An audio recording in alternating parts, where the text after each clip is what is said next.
I got steady motion, 2-3, I'm like Jordan. Every day I'm jumping, I turn up the function. I'ma keep it jumping, jumping, jumping. I'ma keep it jumping, jumping and jumping. I got steady motion. Today on Defying Gravity Podcast, I'm sitting down with a brother who's not just creating art, he's creating space. Kevin King is the founder and executive director of the King's Canvas, a gallery and studio based in Montgomery, Alabama that's more than just a place to paint. It's a movement. Since 2018, Kevin has been building a home for artists in communities that are often overlooked, giving voice to those who've not been seen. But his journey started long before that. Back in 2007, when he and his family intentionally moved to the Washington Park neighborhood with a vision to live, serve, and grow alongside the community. Through art, entrepreneurship, financial literacy, and mentorship, Kevin is blending creativity and leadership in a way that's shifting culture and changing lives. So today, we're going to get into all of it: his journey, his heart, his future of art, and our communities, and even a little fun along the way. So, ladies and gentlemen, welcome. Without further ado, Mr. Kevin King. Appreciate you, man. What's up, boss? All right, I love that introduction. Boy, I can read too, boy. Telling you something, man. Look, I've been trying to get you on the show for the past couple weeks. I finally got with your assistant, and she finally locked you in for a few minutes. So I appreciate you, bro. All right, man. Appreciate you. You being humble. Who? Who being humble? You. I am. Why you say that? I do appreciate you, man. I mean, just spending. No, I'm saying spending time with such a lowly person, man. Man, go ahead on with that jump. Man, But no, Kevin, man, I have long admired what you do because I'm from the West Side myself, and for you to plant your flag over there and seeing how you invest in your heart, invest into the art community. So where did that come from? Like, how did you fall in love with the West Side the way that you have? So I've been in Montgomery for about 23 years. Okay. And I'm originally from Mobile. But even when I was in Mobile, I hung out in Pritchard a lot. I went to church in Pritchard. I had family in Pritchard. A lot of stuff that I did that I wasn't supposed to do, it was in Pritchard. Really? Oh, yeah. And so basically the West Side reminded me just of a smaller area where I come from, right? Mm-hmm. And so I remember working at UPS back in the days, meeting a lot of people from the West Side, and I would drive over there to eat at Joe's, and I just felt comfortable. And so that's kind of where the love from the West Side came from, just being in the area that reminded me of where I came from. Well, that's interesting because, going to Alabama State, I got a lot of friends out there like that represent Pritchard. Mm-hmm. And they try to act like Pritchard is like the hardest place in the world to live. So what was it like growing up in Pritchard? Well, it's rough. So I didn't actually live in Pritchard. Okay. But I spent a lot of time in Pritchard. But it was rough, especially in the 90s when gangs looked different. It hadn't gravitated towards a neighborhood thing at the time, Mm-hmm. because whenever the housing authority started closing certain complexes, they would move gangster disciples in with Bloods and Crips and all of that. And now it's like the neighborhood got to figure out how do we be a neighborhood and not necessarily rep colors as much. Back then they were still repping colors. And so it was tough.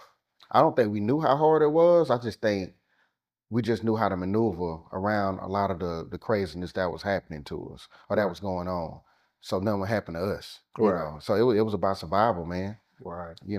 So what was childhood like for Kevin King? And like you saying you grew up in that gang life, or with it being around you? What it was around me, I wasn't in it. You didn't join? No, I didn't join. What kept you from joining? Man, so I don't know if I've ever been the type to follow the crowd, Mm-hmm. but also surprisingly, the people around me never pressured me to get in it. Right. Right. I lived in a neighborhood that was folk territory. Mm-hmm.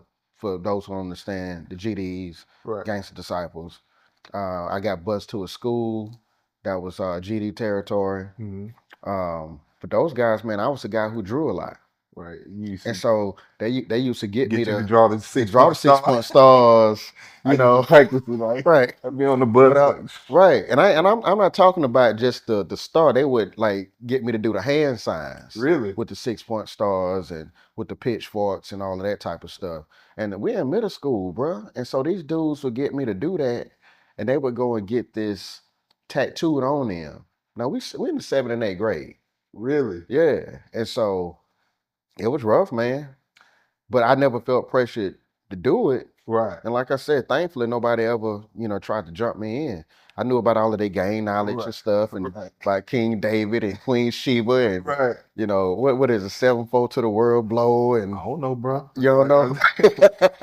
I just used to perpetrate at the house. When I get to the house, I'm throwing Nah. gang signs up in the mirror. But No, I did that one time by accident, and somebody saw me. I said, me too. Can't do that again.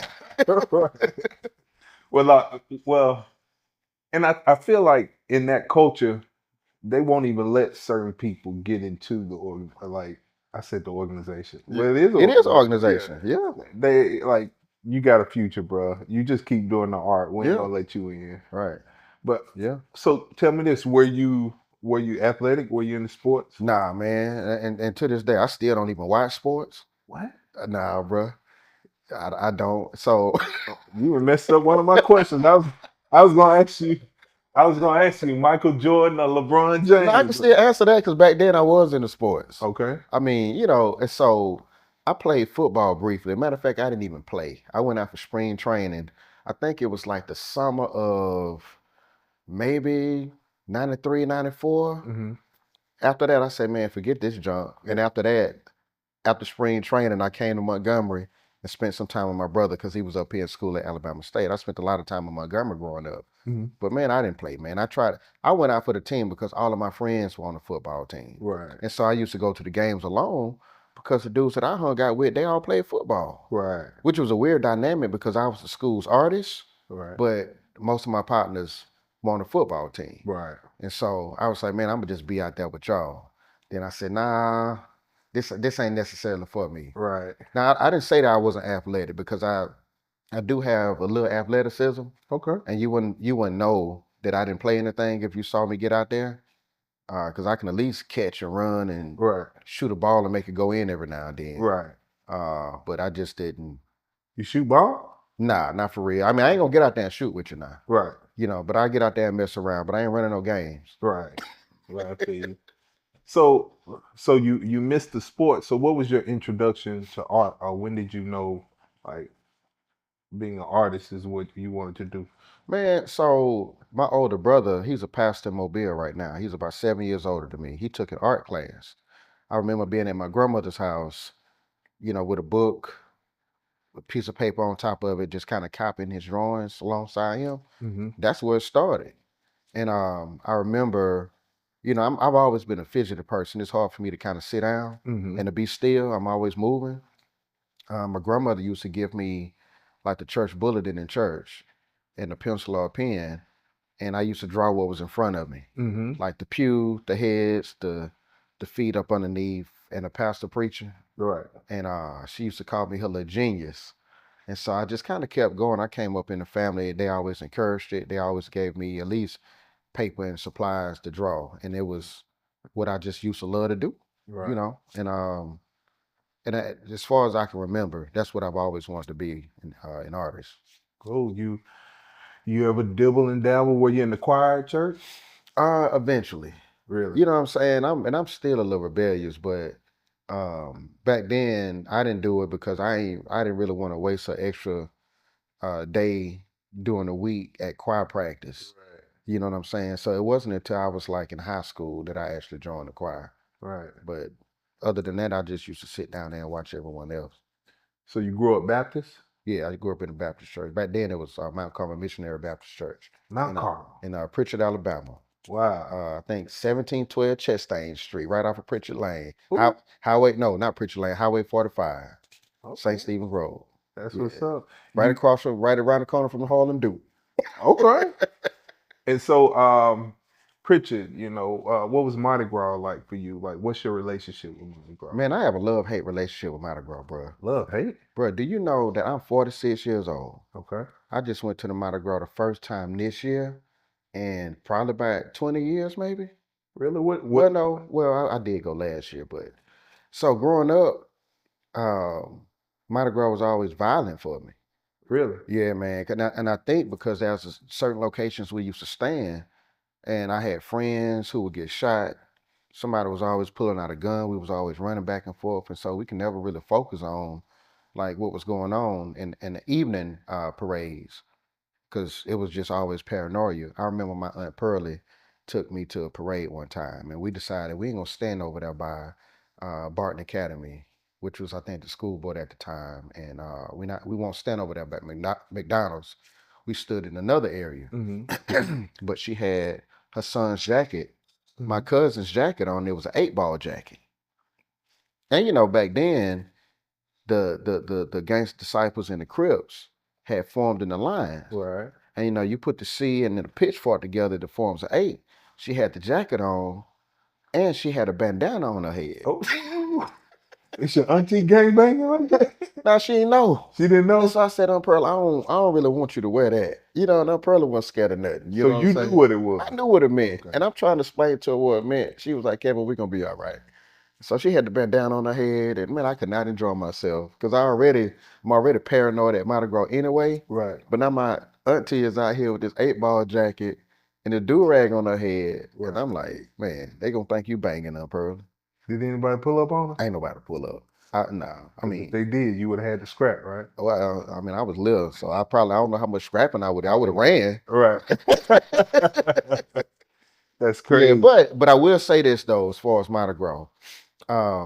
That Monday before Fat Tuesday, I guess now we call it Skinny Monday, but those were known as the Black Parades. Yeah. That was kind of a joyous occasion for us because it really wasn't no violence during the day.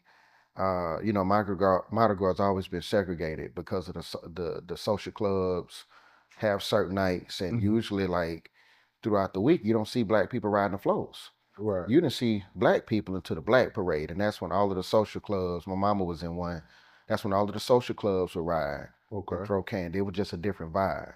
Right. And so for us, it was like a family reunion. And I've actually been working on an art piece right now that I haven't started painting, but it's a huge 30 by 40 painting, and I have like a bunch of scenes drawn out representing the Black Parade. So at some point, I'm going to finish it and put that out. Well, I've never really understood Mardi Gras. Yeah. You know, every other year or so we play a gig down there. I don't understand it, but Yeah. Look, I love to see like the jubilant vibes coming from the people there. Right.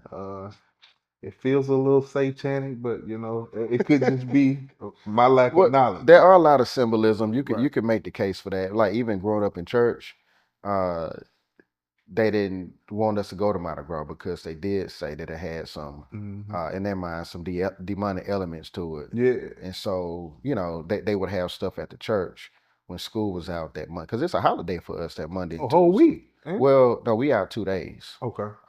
For Skinny Monday and Fat Tuesday. Okay. And so, you know, you would go to church and they would have stuff for you. They would create alternatives like to Mardi Gras, just as they would do for like Halloween and stuff like that. Yeah.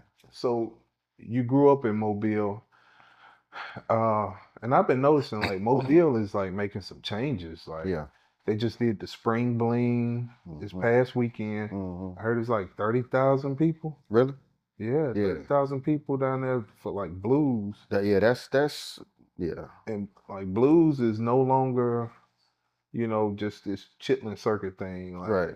You can hear King George. I was in Jamaica a couple years ago. Yeah. And they were rolling. But how have you noticed like Mobile evolving over the years?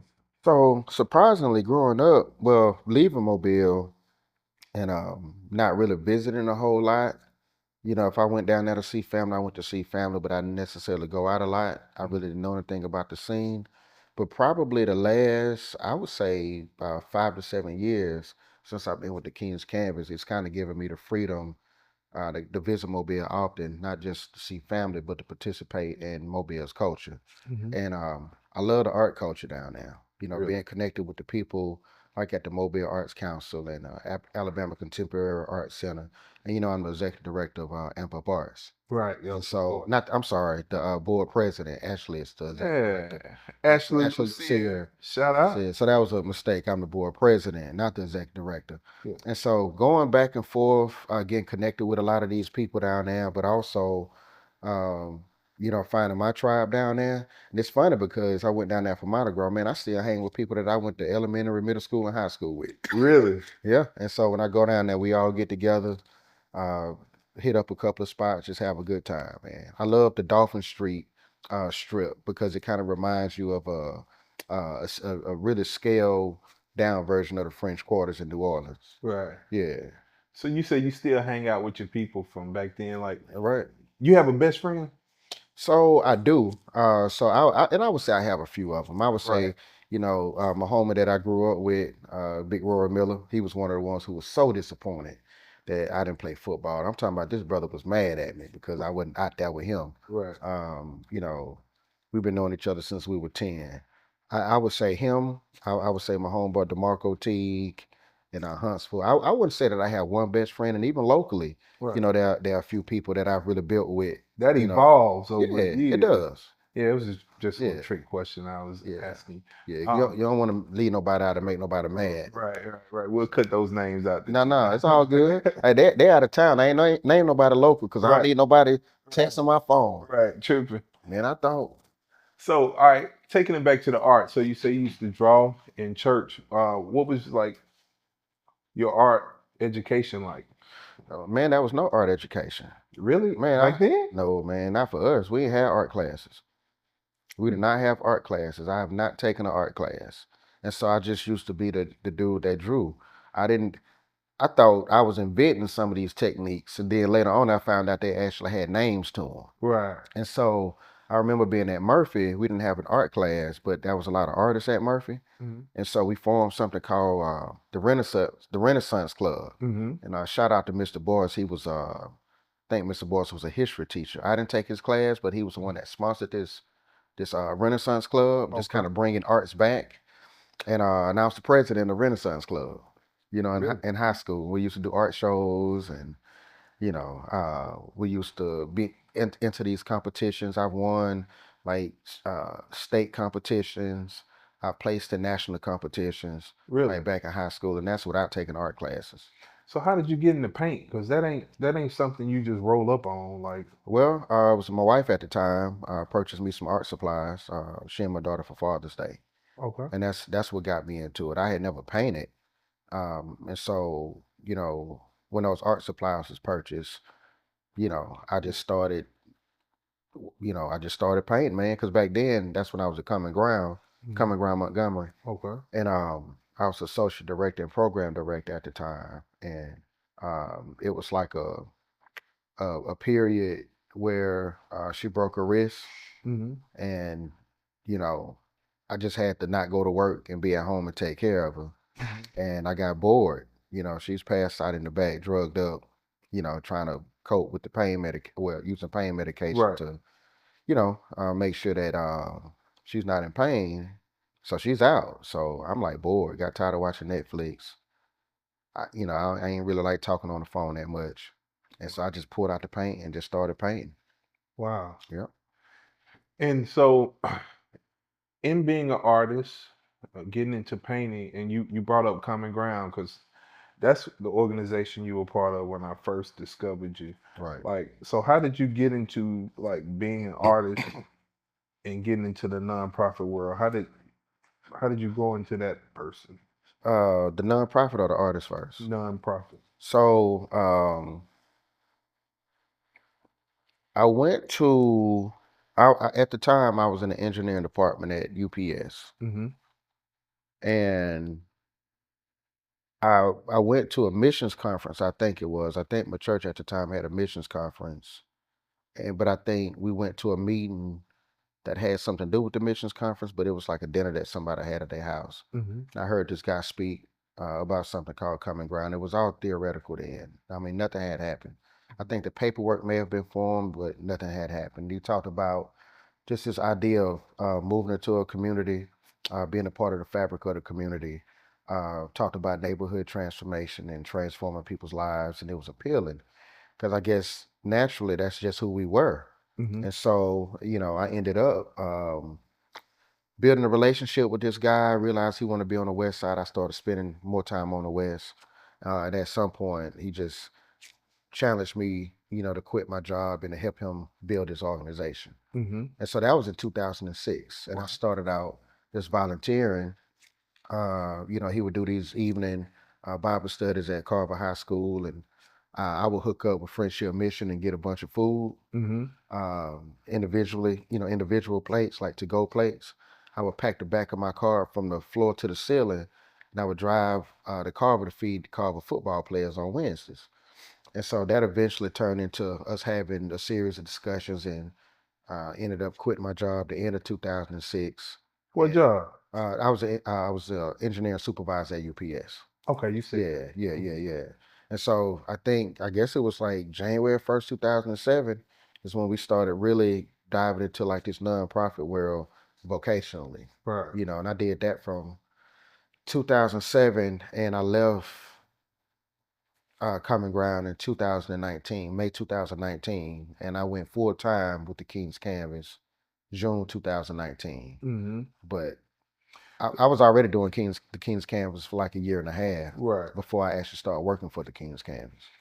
And so out of Common Ground, Common Ground had a hand in the development of Valiant Cross too, right? Then. So I would say the Brock brothers had a vision. Mm-hmm. When Anthony and Fred were at St. Jude, those brothers had a vision, man. Because St. Jude closed down, and they had already had this vision to start a school that would start out 6th grade and add a grade every year. Mm-hmm. And so, thankfully, because they were in the same community, we ended up building a relationship with them. Mm-hmm. And so, of course, when Valiant Cross first started, I don't even think they used our facility for a whole year, Right. until their facility was, until they moved into the church on Dexter Avenue. But the vision started with those guys. A lot of people had visions, but as far as Valiant Cross Academy, That's what I was about to ask those you. Brock brothers, something else, man. Man, that's like seeing that that movement and what it has like grown into. Right. And even your organization and my organization, we go over and share our gift of art with those young men. Yeah. But just seeing the impact of Valiant Cross, speak on that. Like, so it's funny because when they first started, they started with 6th grade scholars, right? Right. In my after school program, so a lot of those, the inaugural class came from Washington Park.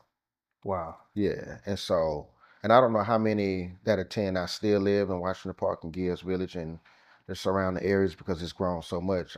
I kind of hadn't kept up with it, but I didn't have any middle school young men in my after school program for like 2 to 3 years. Really? Yeah, because they were going to VCA. Right. And so we would recruit them. They would go to VCA, and of course, Valiant Cross had their own after school program. And so they had no need to come back to Common Ground because they got that after school where they were, which is ideal. Right. And so eventually we started seeing middle school young men roll back into our program. Right. But at first they were all that valiant. But that's a good thing. Like when your vision evolves into something else and the evolution doesn't look like what you had in mind. But so let's pivot from that. And so you talked about the interaction with Common Ground, and from Common Ground you were already doing King's Canvas. So talk about how you got into the King's Canvas and the need for it in our community. So a good friend of mine, Tracer Howell, she was doing this annual event at the Capital City Club called Artists on Tap. Okay, I remember that. And so 3 months, 2 or 3 months into me painting, she asked me to be a part of the art exhibit. And I was like, I only been painting for 3 months. And she said, Kevin, I love your work. You need to be in this show, basically. And I need a bio. And I said, a bio? I only been painting for 3 months. And so that was my bio. I'm Kevin King. I've only been painting for 3 months. And she printed that and put it in the program. Really? along with everybody else's loan bio. Yeah, she said, okay, that's what he gave me. But that's art. Yeah, Yeah. and so, but the thing is, I didn't necessarily care about writing this long bio. As far as art was concerned, I was like, man, I don't really have too much to say about it, Right. and I'm playful, so I just put it in there. Right. But that kind of got me a lot of attention. Right. Just this dude having this bio that's a one-liner, and it allowed people to say, man, who is this guy? And they saw my art, and I think that year, the first year that I was a part of it, I was voted like most favorable new artist or something like that Wow. because of the content. And so from there, I saw just a diverse group of people, diverse group of artists at this show. But outside of that, I didn't see that community. I didn't see any community that was diverse. And I think there were other things going on that I wasn't aware of at the time, but it wasn't literally like widely known. That was 2013. But in 2015, I went to a conference in Phoenix, Arizona, that Art Place America had done. And it was similar to the conference that we just had in Montgomery last week on creative placemaking. And I was like, yo, what is all of this? And so what I ended up doing, I came back and I said, hey, there's a need for an art community in Montgomery. I want to see these people that was at Artists on Tap year round. I want us to do stuff together. Right. So hooking up with people like Michelle Browder and then eventually Kalonji Gilchrist and Tracy kind of laying that blueprint out. And she ended up being our first board chairperson. I said, we need something like Artists on Tap that's year round, where artists can connect, artists can have opportunities, and they can have access to a lot of these spaces that honestly our white counterparts had at the time, but we don't. It's different now. Right. But back then it wasn't like that. It wasn't like what it is now. And so that kind of got me into like the King's Canvas. Like that was 2015, and around 2017, I said, man, we need an organization where I can combine this stuff that I'm learning about creative placemaking, using the arts to address issues of community economic development. But we also need to be focused on people. How do we bring people over so they can not only have a space to create, so they can eventually have a space to exhibit, so they can have access to all of these development opportunities that would kind of build and grow us as artists. So speak on creative placemaking because, like, I want to say that's either it's been trending or it's starting to trend now. Well, Like, it's been trending. It's starting to trend in Montgomery because, I wasn't the first one to say it. right. Honestly, my boy Chase Fisher was the first one to say it because he was the one who asked me to go to the conference with him in Phoenix. But when I looked at that, I was like, yo, all of this stuff that I'm learning, if this is working all over the nation, and if the arts are an economic driver, I can do something like this in my own neighborhood. So explain creative placemaking, its role here. So creative placemaking, I would say, just to give you a basic definition, is using the arts to address issues of community and economic development. And we do it without knowing we do it. You do it. You know what I'm saying? Anytime you pop up at a place and sold out's there and people are spending money, people are gravitating towards a space that wasn't activated but now it's activated, that's creative placemaking. Really? Right. Yeah, because it got to be about, because the arts are more than just decoration and entertainment. Yeah. Money's being spent somewhere. Right. And as money's being spent somewhere, it's put money back into our ecosystem. And so that's what it the is. thing for me, though. And I do realize when I get into this conversation that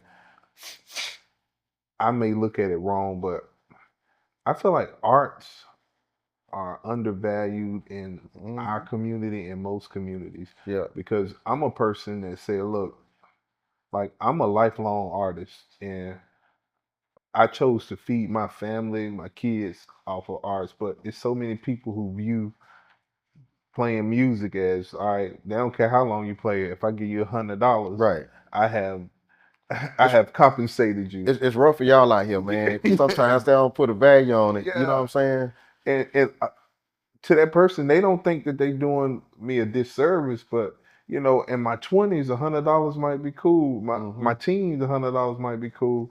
But once you hit 30, like you may as well spit in my face. And so, right. How do we get people to view something? Because people love a starving artist. They love the idea of somebody sitting on the corner playing and singing their heart out, and I give you the change in my pocket. Yeah. But how do you view artists as like, man, this is something professional and I value it, and just opening your mind to give reasonable wages to artists, especially when you bringing them up on bigger stages. Like, Yeah. so what do you think about that? Well, I think oftentimes we have to understand our value as artists. Mhm. Because I've heard artists brag about being starving artists and they will laugh about it. And it ain't nothing fun about being a broke artist, Right. right? Because we have the ability to make stuff and to create stuff. We have ability to inspire, to entertain, to feed, Right. all of that type of stuff. So I think when we start valuing ourselves and being bold enough to say, nah, that's not enough. Right. You know what I'm saying? Right. And I think at that time, it's like you almost got to train people. Right. And I hate to use that word, Yeah. but you have to really train people to basically respect your craft. Yeah. Like you don't necessarily get to be a part of this if you don't if you don't want to give me fair wages, Right. if you don't want to compensate me properly. Right. And sometimes we have to turn down some stuff, and sometimes that's hard because we may have a bill due. Right. You know what I'm saying? And so for us, I think it's constantly preaching that narrative, and I think that's why with the conference that we brought in last week, it was heightened, Mhm. but that's why we always have to talk about that. We always have to talk about the fact that as artists we worked our compensation, Right. and in the moment we start to value ourselves, if you really want me to come in with my talent, eventually somebody gonna pay, and we Well, tell me this.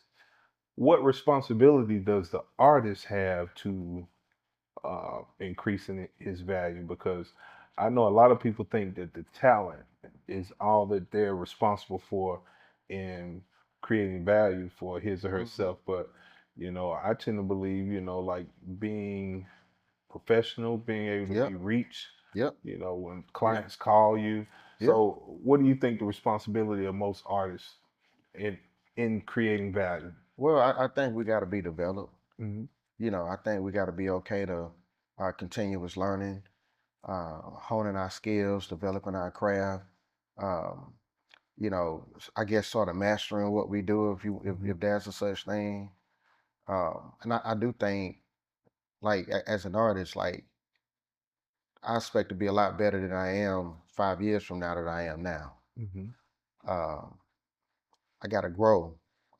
Like you said, I got to be professional. I got to answer the phone. Hmm. I got to return the emails. I got to provide whatever product or service as an artist that I'm giving. I got to make sure that it's done. We throw this word excellent out, but we got to just not half-ass it, man, and we just got to do our thing. Parents, looking for the perfect way to keep your kids inspired and engaged this summer? Look no further than Camp Kids Groove, a one-of-a-kind music experience for ages 4 through 14.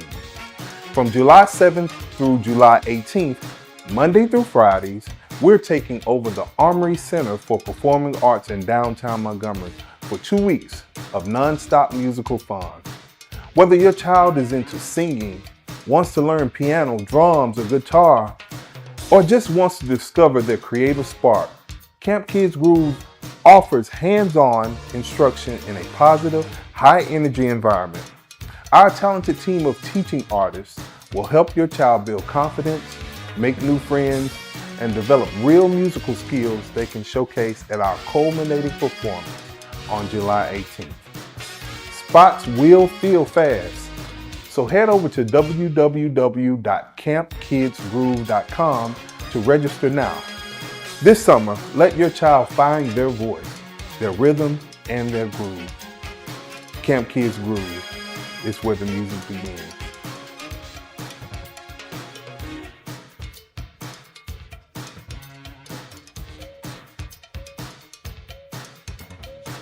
Well, and you just said something that's we staying on subject, but I've been having this conversation lately: efficiency versus excellence. Hmm.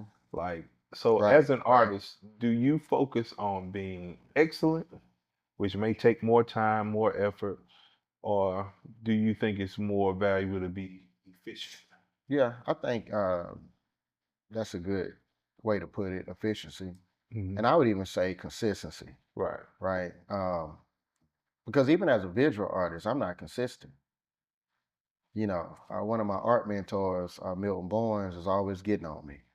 about not doing enough art, but focusing so much on a nonprofit and, Mm-hmm. and not in a bad way, but helping others. Mm-hmm. He's concerned that just my personal craft is being neglected. And he's right. Mm-hmm. Even another mentor, Boyd Stevens, Boyd. Yeah. Uh, Boyd be like, I see how the King's Canvas is doing, but what But about what art art? by Kevin Kane? Man. What Kevin about Gaines. art by Kevin Kane? How's art by Kevin Kane doing? I'll be having to say, man, It- I ain't painted none in a while, but I do a lot on my iPad though. I do a lot of digital art now, but I need to get back to But painting. but that's a side of it that we need to explore because I do the same thing. Steve Holdren, Yeah, H2O, man, he works a job, but he's in the studio. He's working on an album. Shout out yeah. to Steve Blue out there. But he wanted me to come record this hook on this song. And he sent the track to me. He sent this, but my life is so like centered around Meow, the studio, TBM. I don't have time to be creative. And Yeah, so people who absolutely. he wants me to come to the studio, and I'm getting to the point when I see the text, I'm ignoring the text. Yeah. And the reason I'm able to talk about this now because I called them and said, bro, I'm not ignoring you, but being creative and being artistic is something that's so far away from my daily things. And I feel like I'm punishing myself because creativity comes through me. Mm. I wake up in the middle of the night, I hear melodies, I have ideas. So, like, that struggle between being a businessman and an artist, like, you look up one day, you're not creating anything. Mm-hmm. So, I battle with that as well. Yeah, man. Yeah. Well, look, I'm gonna make it. We so serious right now. Look, I want to talk to you now. Like, Kevin has one of the coldest beers this side of heaven. Mm. Like, so yeah, yeah, and he ain't humble about it either. He like, yeah, I don't. Nah. What's your daily routine? Like, do you dip your face in like a bowl of ice? What you do, I bro? may need to try that just to see what happens. No, man. I wash it every day, Yeah. every single day. I mean, what's the Yeah, products, bro? yeah. So I use a lot of Duke Cannon products. Okay. And I think it's called like it's fun. It's called the Best Damn Beard Wash, Yeah, I've seen it the before. Best Damn Beard Oil. They got the beard butter, Okay. but and I change it out every now and then. But those are the main products that I use, man. So I wash it before it's dry. I put that beard butter on it, Yeah. and then I take the oil and put on it Uh huh. because you don't want it to look dry, especially since I'm gray and I'm telling all my little secrets, but Yeah. I take the blow dryer to it, Okay. brush it and comb it, man. I got my own regimen, but like my hair is so coarse, it's gonna Hmm. curl, and Yeah. like I can't. I thought maybe you did like a just for me or something. Like Nah, I don't do that. Good. that. I'm just checking my brain. So, the whole purpose of Defying Gravity is talking to influential people, getting into their mindset. But uh, I wanted to know the concept of defying gravity is, to me, long story short, is how you defy the the temptation of being depressed, falling into anxiety. Because the more you do, the more life in that gravitational pull to pull you down Yeah. is trying to pull you down, trying to depress you. Uh, Hmm. the weight of life is on you. How do you defy gravity? How do you defy the urge to be depressed, be have anxiety? And for all I know, you may have had points in your life where you have succumbed to it, but I would like for you to speak on how you defy gravity. A few of it. I mean, so having a community is good. Mm-hmm. And I say that we throw that around too, but just having people that you can call and talk to, that love despite anything that you've done. Mm-hmm. Those people are like lifesavers. Mm-hmm. Um, because it's tough to be to go through stuff and to be lonely, um, guilt and the shame that comes along with choices that you've made, Mm-hmm. and not really having somebody who's stuck by your side through that. Right. You know what I'm saying? Because a lot of times people decide, hey, I no longer want to be in community with you anymore, Right. and they leave. And sometimes that's legitimate. Mhm. Sometimes it isn't. Right. But those who kind of stick by your side and be there for you during those times, other than praying, but sometimes you don't want to do that. I know in my life, a lot of times I haven't wanted to go before the Lord with nothing that I have going on. And that's just how low you get.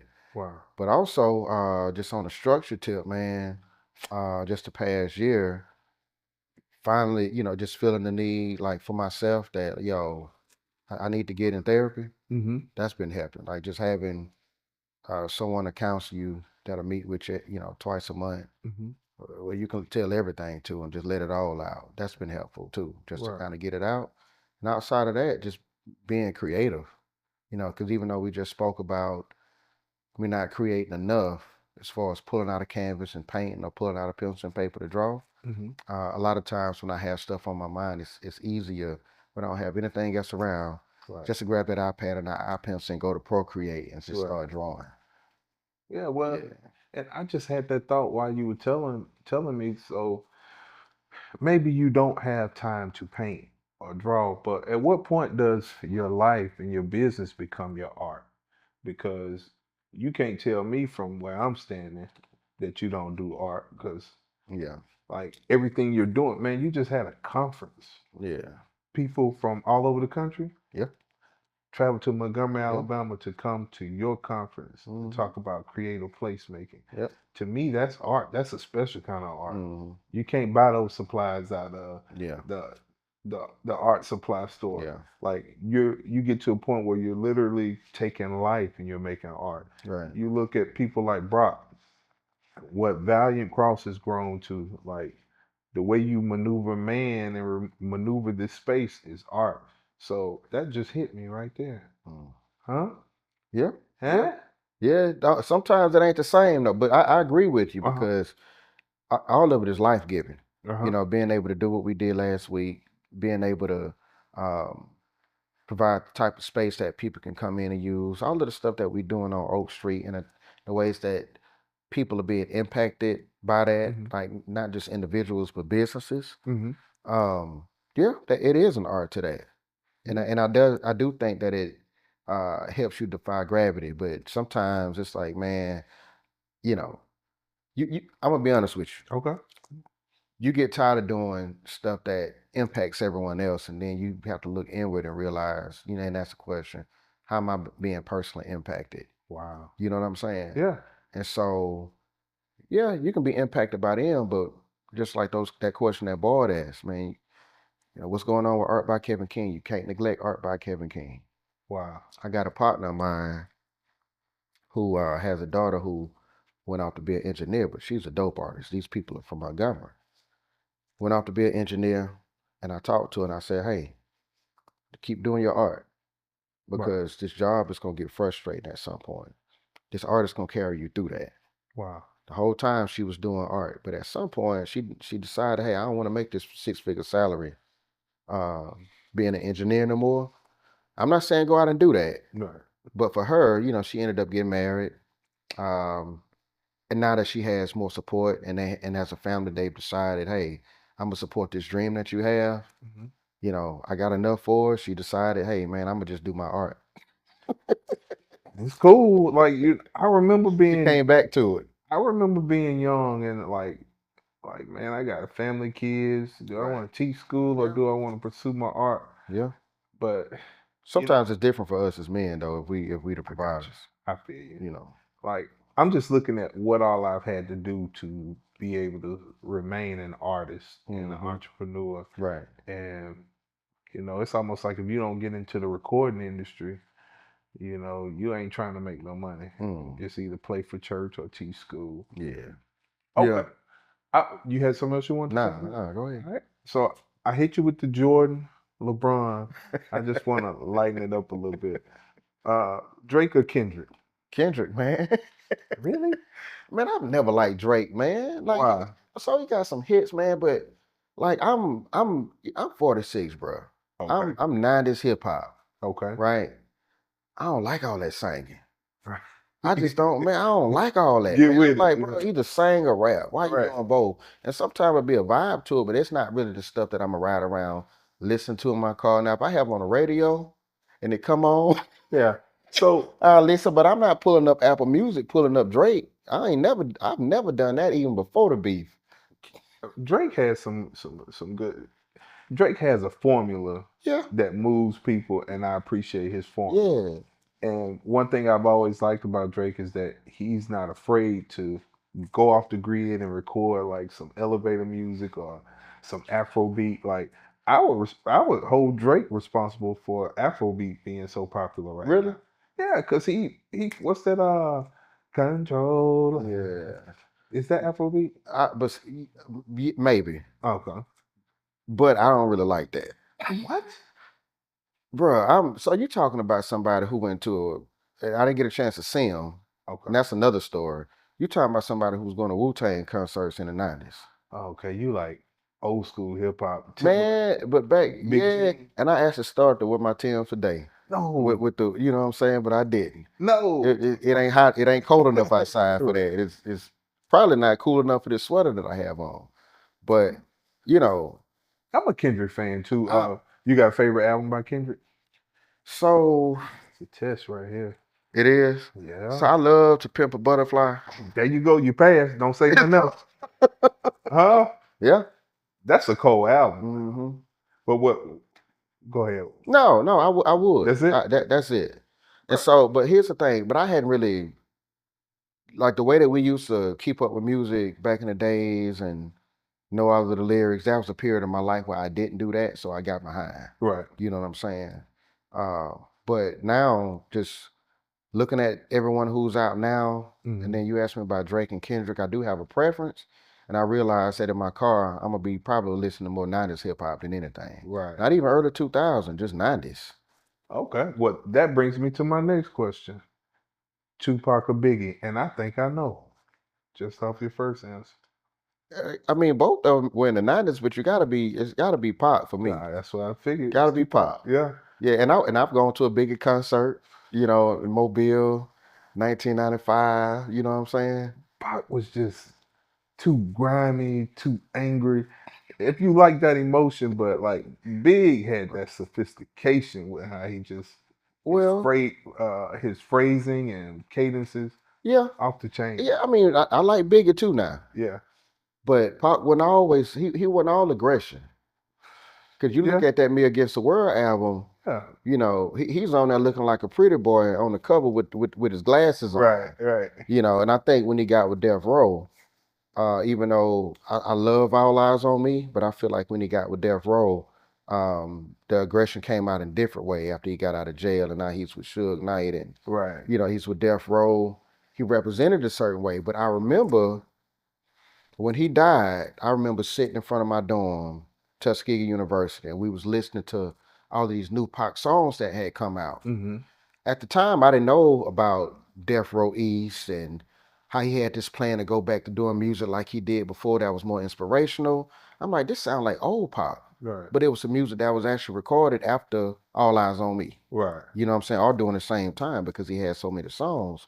So I feel like he was a lot. You know, It was some more layers. It was a lot of layers to him, man. But that revolutionary activism part that came out, like in strictly for my Mm-hmm. and Tupacalypse Now, Yeah. that's what I gravitated towards because growing up in the 90s, I listened to the Public Enemy, X-Clan, Poor Righteous Teachers, Boogie Down Productions. Oh. You know, that kind of shaped my worldview as far as being a black man. Okay. Well, let me get into some of these other layers with you. What about Prince or Michael Jackson? Oh boy. That's a tough one. Mm-hmm. Now, if we was on Drink Champs, you would have to drink. Right. Everybody had to take a shot. We on Drink Champs. Yeah. Right. So Prince or Michael Jackson, man.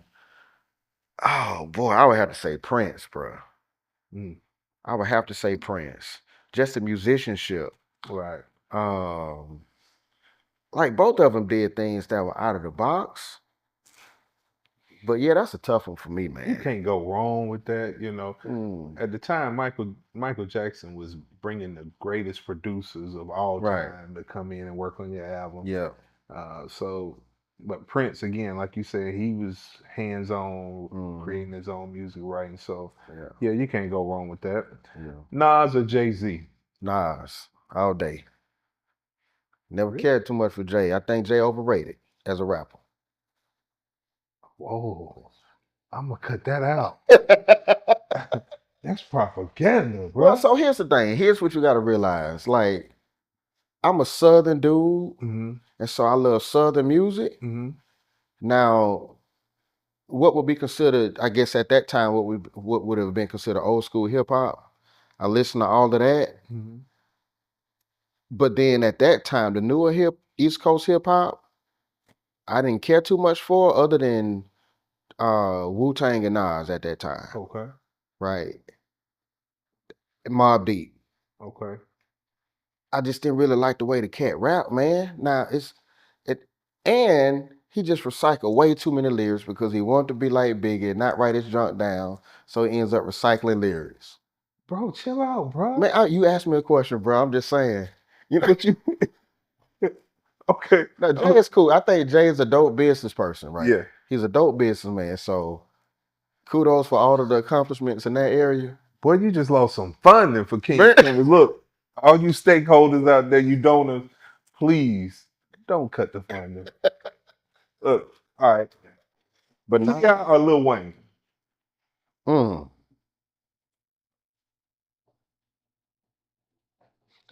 man, that's tough. That's tough for me. Because even like with everyone else you just mentioned, I do like them for different reasons. I don't think it's in the contest with Jay-Z and Nas, but Mm-hmm. T.I. and Lil Wayne,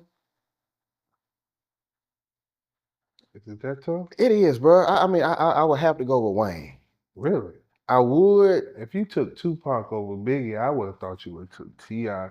Well, because T.I. is a little bit percussive, aggressive. he is, but I'm just thinking of what Wayne was being so young at Cash Money Mm-hmm. and all of the things that he's been able to do since then. But then, I mean, I love T.I. too. You know, both of them obviously got hits, but I don't know if I would take one over the other. Well, I would take old Wayne. Yeah. You know what I'm saying? I mean, the later stuff, probably not as much because I don't even know how in tune I was into it. Mm-hmm. But yeah, man. No Limit or Cash Money? Oh, gotta be Cash Money. Really? Yeah, bro. Okay. Yeah, like when No Limit first came out, I thought it was a parody. You thought they were playing with I the thought they were social- playing. Yeah, I mean, I didn't believe it. Now, I have a lot of respect for it now, and as time developed and people started putting me on the certain, tracks back then, I love, how Master P was able to manipulate the system, Right. and do what he did with No Limit with those percentages. Right. But I don't know, when Cash Money was out, bro, it just felt a little bit more believable on that side. Like Silk the Shocker. Trash. I just think I don't understand why they allow him to do that.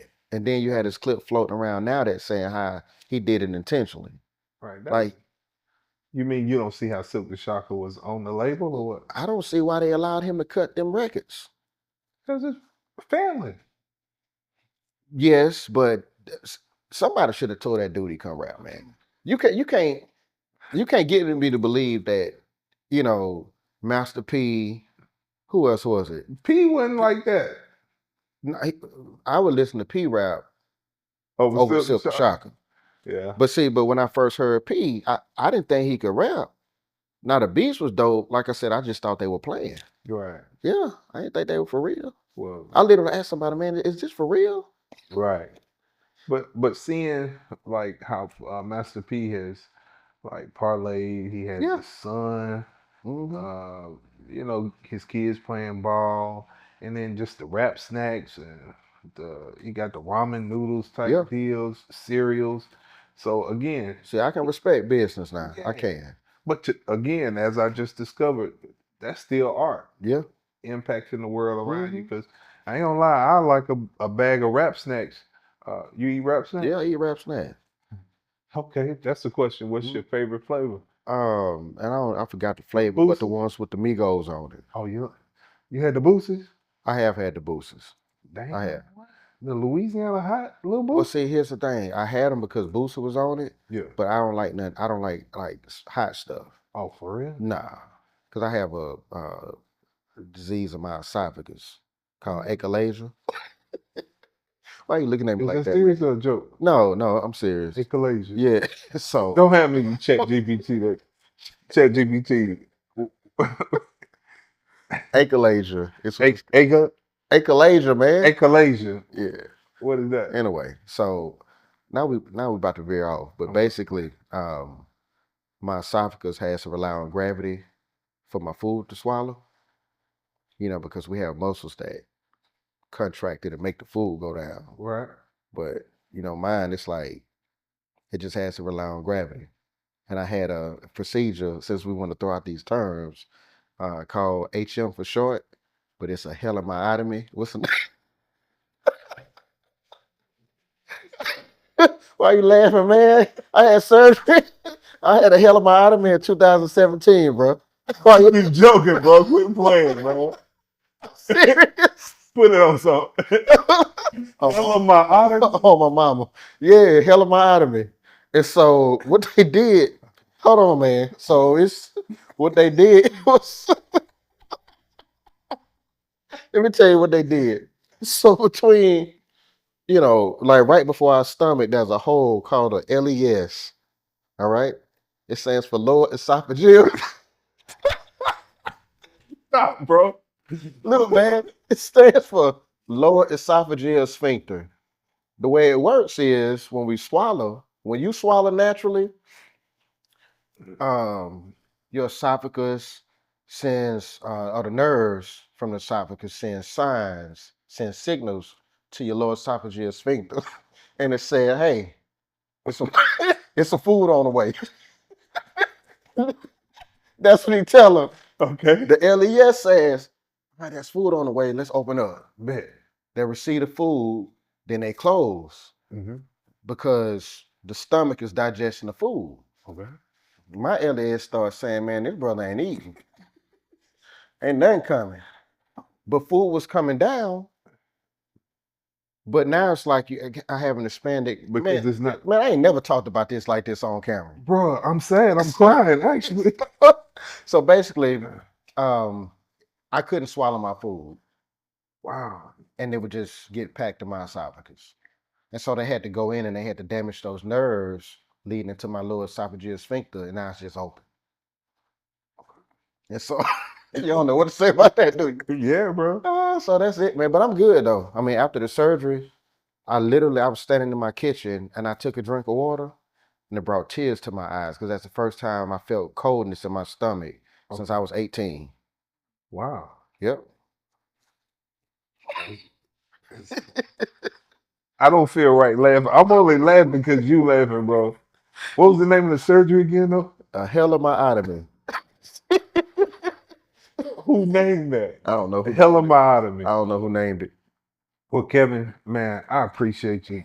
Great interview, man.